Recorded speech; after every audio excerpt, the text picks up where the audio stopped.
Welcome to The Human Current, where we have casual conversations about complexity in work, life, and all the things we do. It's time to get curious. And curiouser.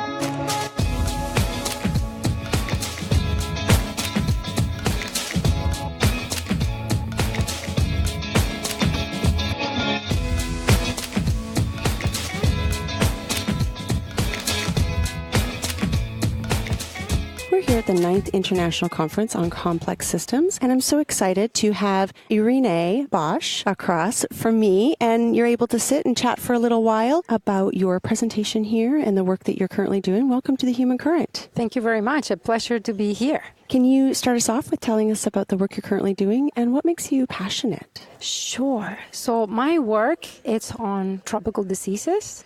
I study viruses within the tropical challenges of humans and infections we get all around the tropical world. Viruses is definitely a very important one. And moreover, the diseases that I work with are transmitted by mosquito bites. So I see these diseases as an environmental disease. So therefore, it's governed not only by our exposure to these mosquitoes, but also how those mosquitoes thrive in an environmental situation. So who are affected by these diseases? It's estimated about 3 billion people who live in tropical areas.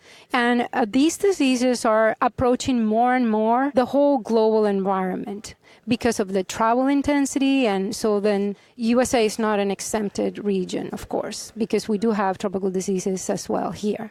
They are called dengue, Zika, chikungunya. Some of them had been in the news for a while, and they will stay here and they will expand. It sounds like an incredible situation that you're working on and working through. How do you even start that approach? Yeah, so one of the main problems that we now face in the area of research, and I work here at the MIT locally and also with a lot of different countries around South America, Central America, and Asia and India, is that the numbers of people getting these diseases are huge, but we don't even understand or begin to understand the proportion or the huge impact. And that brings me to one of the main problems is that how do we diagnose these diseases, and do we diagnose these diseases? And we don't. For the most part, they're neglected, they are not studied thoroughly, and we're missing a key component, which is the diagnosis. So we're eagerly working on very affordable and rapid diagnosis. And if we don't know how many people are infected, how could we start understanding how this disease is spread? So that brings me to the point of trying to understand with this kind of expertise in this particular meeting that the data on spreading has to come from the monitoring. So that piece of diagnostics will then allow millions of people to exactly know who got exposure. Right now, all you know is that you go to a trip in the tropics, you got fever, but you don't even know what kind of fever you got. Moreover, that fever is not even recorded anywhere in a systematic way. So one way to create huge amounts of data that are from people to benefit people will entail to have a way to monitor that disease.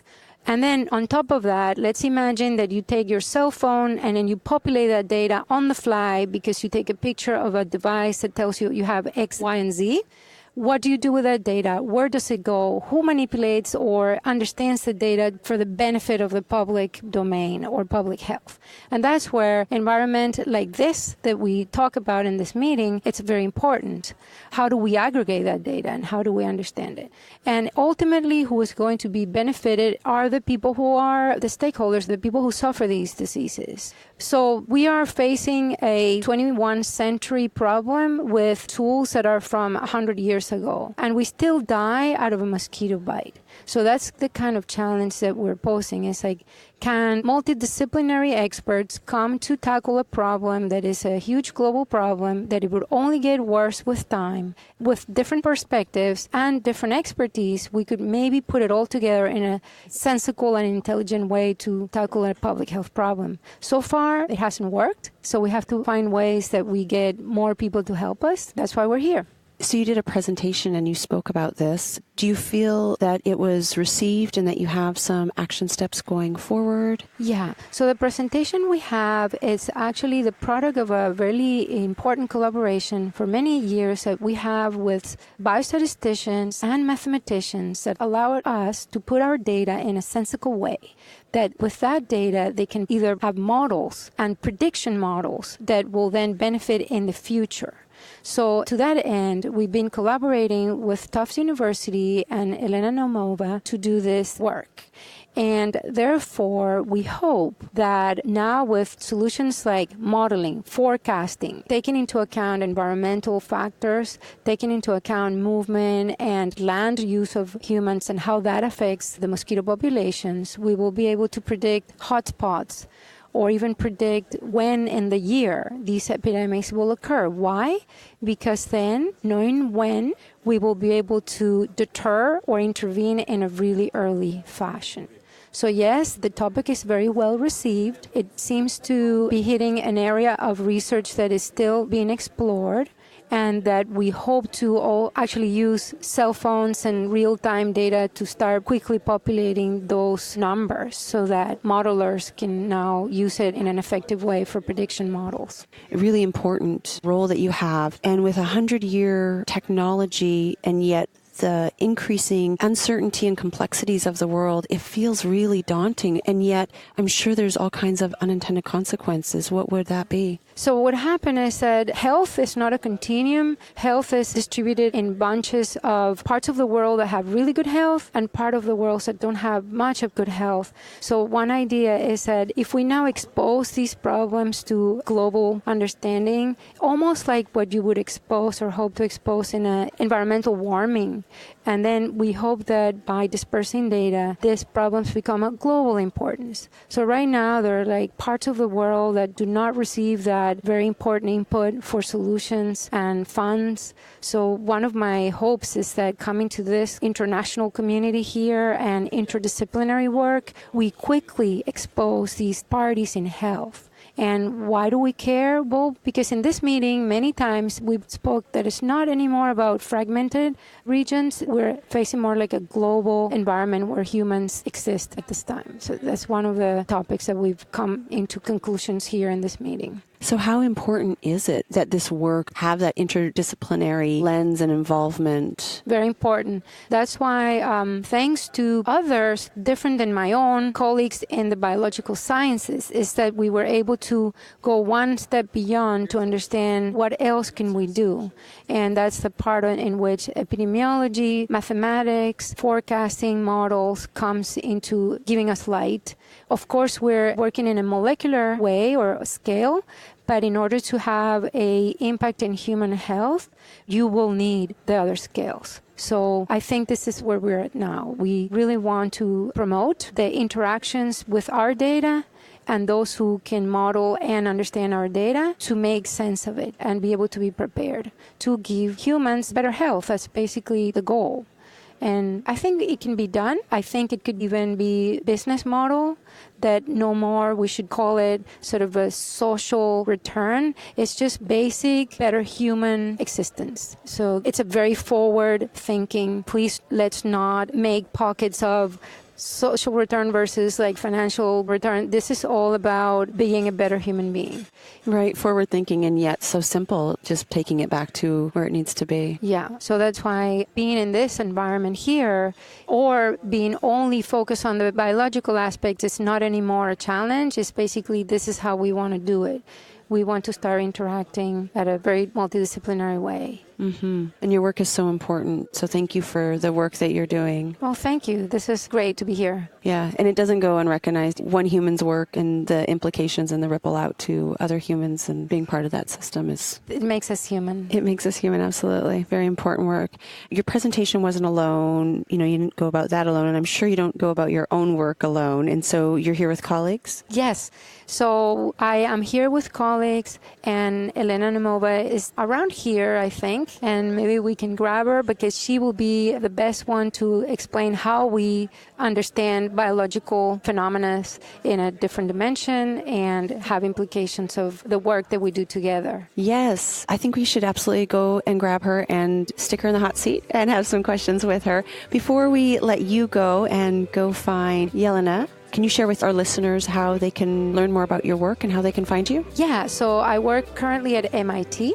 I can be found easily by Googling my name. In English is Irene, in Spanish is Irene, and Irene Bosch, and MIT will give you all our details. We're very much focused on bringing solutions for diagnostics, and I hope you come and visit our website. That's wonderful. We absolutely will. Thank you so much for the work you're doing, and we will go find your colleague.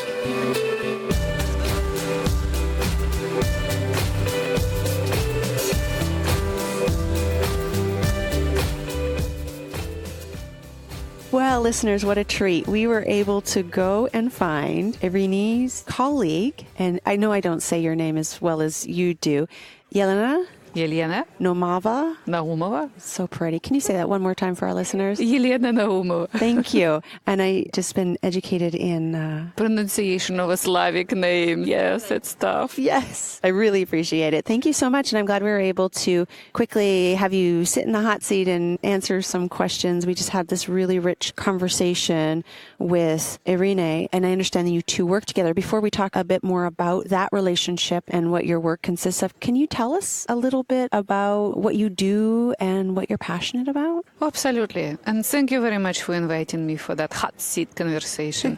My name again is Yelena Naumova. I am from Siberia, from Russia, and I am trained as a mathematician. So my passion for a long time is learn how to apply mathematical models, computational models, statistical models to something which can convert data into something practical.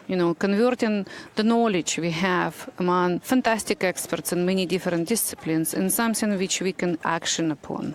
So from this angle, I see mathematical models as a tool for extracting knowledge, for providing new information, and maybe a tool to learn how to ask complicated and complex questions. And that's the reason why I'm so attracted by this conference, because it's a fantastic environment to see how people pose the questions and how people try to answer on complex questions. So a lot of questions, and I imagine a big part of your job is just getting curious and exploring. And what kind of questions are you typically asked? Why? That's my favorite question. And usually I need to ask that question 5 times to come to the root of the problem. Let's say when we talk and work with Irene, I will ask a questions why you are interested in this problem and why you think that problem will really lead to a solution. And if it is solution, why you think that solution is effective? And if that solution is effective, why you think it would be practical? And when you go into the series of questions why, then you start to ask questions how. But the questions how might be sometimes need to be addressed to Irene, and maybe somebody else can answer on these questions and from a different angle as well. Oh, so is that your main role of how you two work together? Or what does that relationship look like? It sounds like it's very interdisciplinary. It typically starts with the first questions Irene is interested, but she will be looking through a very large scale and through sometimes a very deep approach in terms of solving the problem, how she sees it. But then in order to try to answer on these questions, we need to ask millions of small questions on what kind of information we have, what kind of knowledge already exists, how we can put different pieces together, how one is related to another, and what kind of mechanism we can assume behind these connections. So it's mostly, interrogation on both sides. We trained ourselves to be really very good interrogators and trying to figure out how deep you understand the problem, and if you don't understand it, what was the reason for that. Sometimes it's a lack of data, and sometimes it's a lack of understanding. So for solving problem of lack of data, Irene's work is instrumental in terms of building the system which will allow us to collect high-quality data right in a spot, which we are typically lacking when we build mathematical models. And from other angle, she also helped to think about who else might be a good provider of very solid and reliable information? Maybe it is meteorologist who will think about, oh, look, this pattern of weather more favorable for mosquitoes transmissions. Or maybe we need to ask questions demographers, how they see demographical change in different parts of the world. Oh, that's really interesting. So you really do see all these different aspects and all through the lens of numbers and letters and look at the story that way. Love it. What has been one of your highlights that you've worked on or a big aha? A big aha moment. Working with Irene is never boring because of it's always something you learn new. And this aha moment, sometimes you cannot even realize that it was some new discovery. It will take time to digest and time to understand what is really valuable. We work on a number of interesting projects related to spread of infections in different locations. And even that opportunity to be more familiar with a new place, it's extremely exciting. So Irene brought me, not physically, but virtually, to Pantanal in Brazil. I learned a lot in terms of how the landscape can change and the climate conditions and how it can influence the spread of infections as well. And I am physically bringing Irene to India, where the place I am familiar with, and I spent quite a time of working on modeling of infectious diseases there. So I think it's a mutual exchange of ideas, locations, networking, what make our life exciting and interesting. It's really cool. And that you can do that virtually now. That's something that we wouldn't have been able to do not that long ago, really. And so having that lens and being able to work across the globe with each other on very global issues and yet has some serious local effects and individual effects. So there's definitely great value in what you're doing in the research and with your colleagues. I ask you the same thing that I asked Irene. What would be some unintended consequences if we're not paying attention to the work that you're doing and the data that it's revealing? One of the most serious consequences, what I see, is lack of understanding of value of high quality information we can able to collect everywhere. The use of remote sensing data right now demonstrate a huge utility of what can be applied to improving human health right away. In fact, the study I mentioned in Pantanal was successful because we were able to work with a high-resolution remote sensing imagery. And by using this type of imagery, we can see in real time how much damage we can do to the planet and maybe potential solutions how we can stop and start learn to mitigate the issue related to climate change, to new wave of ecological refugees, people who are struggling with environmental changes. Because of diseases, it's only one element of manifestation of this type of change. So I see that if public will not pay attention to those visibly incremental changes, we might miss a big picture. I don't want to create a scenarios of a doomsday, and when people ask about is climate change is there, I have no doubt that it's there. But we also need to think about what should be done now and make again our knowledge actionable. Right. Yeah. So why do you feel that this conference and the work that NEXI is doing is relevant to today? Well, that relevance is so obvious in many different ways. We just need to realize that mathematicians are not just the people who sit in front of a screen and playing with numbers. That game would be probably useless in many different ways if we will be not thinking about real problem and real solutions. And a lot of mathematicians, statisticians, data scientists right now grappling with real problem and with really practical solutions which can be brought to the reality right away and provide with reasonable and smart and effective solutions. And I think that if we will be broadening our horizon, how much of this institute and this specific conference is trying to make that research practical, applicable, and with a focus on human health and human well-being, I believe the value of institute and a conference like that could not be undermined. Yes, beautifully put. Thank you for that. And thank you for the work that you're doing and sharing that with the world and the folks here at the conference. It's really, really valuable. I'm curious, is there anything that we may have missed? Anything else you want to cover or share, a future project you might be working on? I work on a number of projects, and even maybe seemingly disconnected, there is a very strong connections across the line. So one of my presentations which I give during this conference was related to how we can measure a human age in many different ways. And one of the ways is how to measure immunological age, which is also related to what Irena is doing.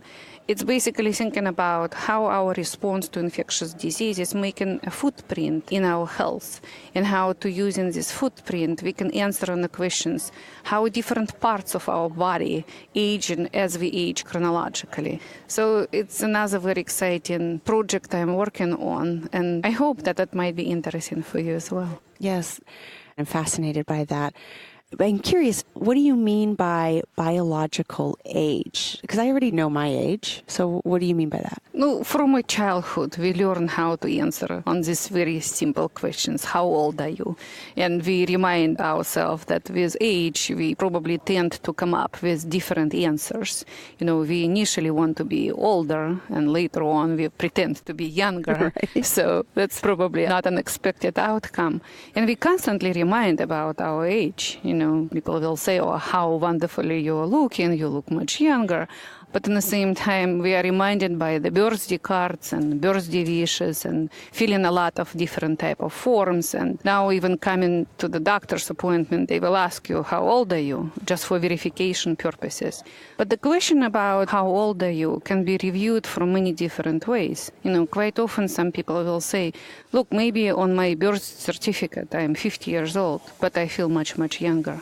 So the questions how we feel, and the questions how we present ourselves, and questions on how we can be measured, it would be really very different questions. It's a very interesting question, and I'm just curious, why would those questions be of value to me, and knowing the answers? Why is that important? I believe they are important for multiple reasons, not only just for the general curiosity, but for doctors or for researchers. It would be good to know, for example, to understand what could be a special approach to a person in terms of prolonging productive life. Continue to be happy with the health status as we are, and not only looking younger, but feeling younger and being more productive. So from a point of view of increasing productivity or find a proper solution, it might be a really very important decision process for an individual and for the whole entire practical seasons as well. So think about if we will be all aiming for increasing our longevity. But it's not only how long you are living, it's only how productive you will be in your life overall. So these two interesting aspects can be reviewed from mathematical point of view and trying to answer, can we find something in our body which will tell us how old is our body, how old is our knees, how old is our brain, how old is our immune system.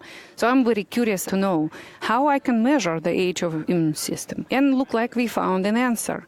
There are special techniques which people do on a regular basis, and they're trying to figure out how we respond to different infections.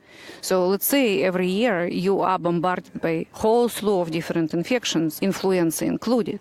And every time you go through infections, your immune system will leave a footprint which basically tell you how many exposures did you have and how old you are. So in this case, all our exposure to biological agents, to infections agent, to environmental exposure, making our body aging. So then maybe by proxy, we can make a really very good estimates on how old is the immune system.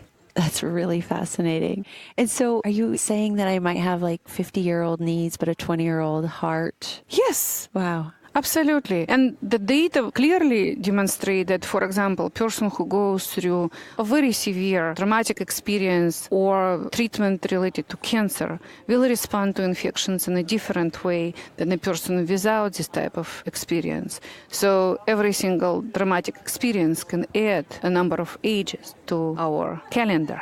So we can actually demonstrate that people with cancer, they're getting older much faster than their chronological counterparts. Is there a way to undo some of that? I believe it's possible, using probably a more appropriate techniques in terms of the physical exercise and proper eating, reducing environmental exposure, improving the mental health as well. That will be all contributors to improving the aging process. That's interesting. I think of Nadine Burke-Harris's work. She has ACEs study where she really focuses on early trauma in children and how it's related to chronic illness and early death later on in life. And in particular, she applies it to the foster care arena. And so it makes me think of that and how knowing where that trauma sits in our body or how it's aging it, and then if there's a way to undo that or treat that, the value that would have.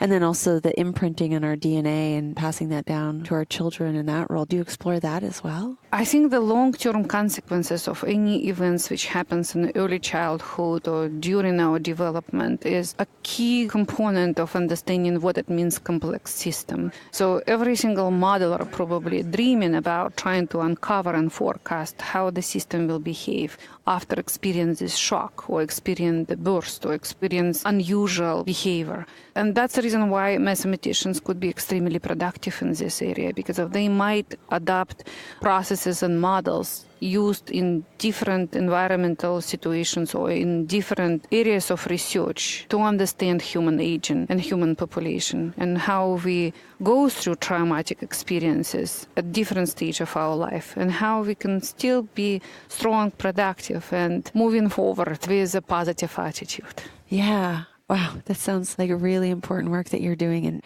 I'd be curious to know how old my knees are and my kidneys and my heart, etc. It's fascinating. How do you even collect all that data? Oh, this is really require a lot of very intense data collections, and for currently it's not so easy. However, we start to wear so many devices, Fitbits, different type of sensors, and if we will start to learn how to accumulate this information and provide this information back to the consumers, so each of us can make intelligent and smart decision about our health and health of people we care about, I believe it will open a new opportunity of using new data sources and new mathematical models, which will be really very important for us to live productive and long lives. Yeah, and I can't help but have this kind of tugging question of what are the unintended consequences of that. There's risk factors of having so much of our personal data out in the world, and how do you tackle that ethically then? You talk about Fitbits or sensories or all that data going somewhere. It has huge value.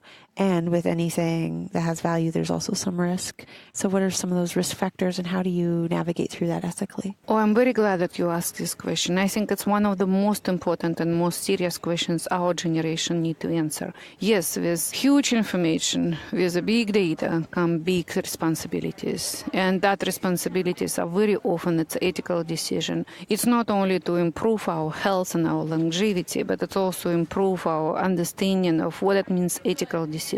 How we can basically treat each other in a way how we want to be treated. And maybe mathematician will not give the answer immediately on these very complex questions, but working with people who are in sociology, in psychology, in understanding what it means, ethical dimensions of data analytics, will probably move us in the right direction. Good. Well, I'm glad that there are people like you with good ethical grounding and are asking those questions. So thank you to you and your colleagues and to Irina that was able to join us here.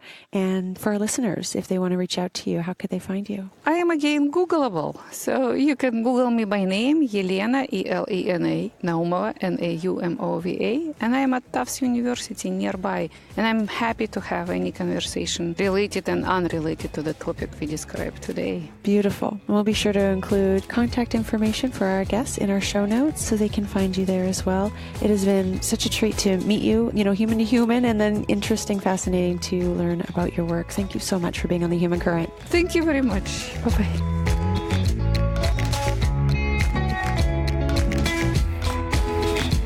Oh, wait, be sure to join the conversation. Yeah, we'd love to hear from you. Send your soundbite to hello@human-current.com.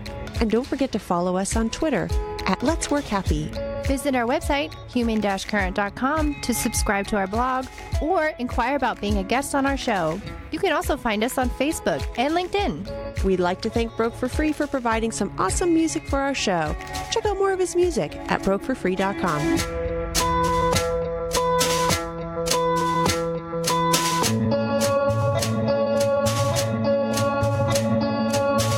This episode was co-edited by Noah Stiles and The Human Current.